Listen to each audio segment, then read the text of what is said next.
កូនចៅបានប្រពធ្វើជាកម្មមេត្តាវិធីបុណ្យតេកណានុបទាន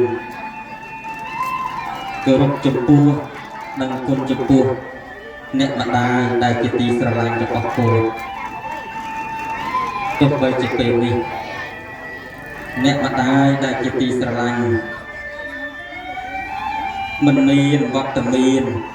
នៅក្នុងវេលាឱកាសនេះយ៉ាងណាក៏ដោយប៉ុន្តែកូនចៅបានប្រពធ្វើជាកិច្ចកម្មវិធីតកណានុបទានបុណ្យគម្រប់ខួប7ថ្ងៃសូមកូនចៅទាំងអស់តាំងចិត្តដាក់អារម្មណ៍ទៀងនៅសោតាយើងបិទនៅភ្នែកទាំងអស់គ្នាដើម្បីស្ដាប់រៀបរាប់អំពីព្រះគុណម៉ែដូចតទៅអ្នកម៉ែមានគុណណា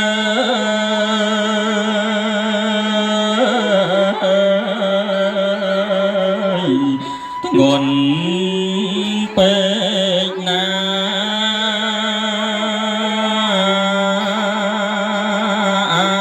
ចាំយាមរក្សាក្បែរអង្គរង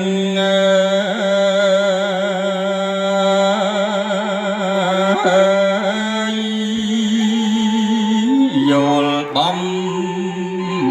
ពេលកូនដេកស្ងាត់ណាស់ឆឹងនៅទីរំបាំង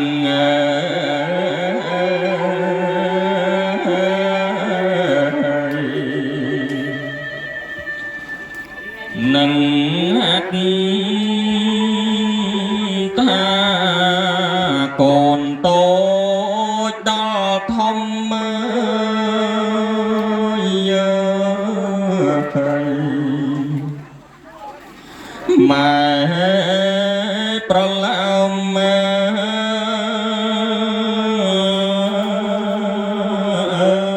ប្រានម៉ែស្គាំងឆ្កមនាំកាយា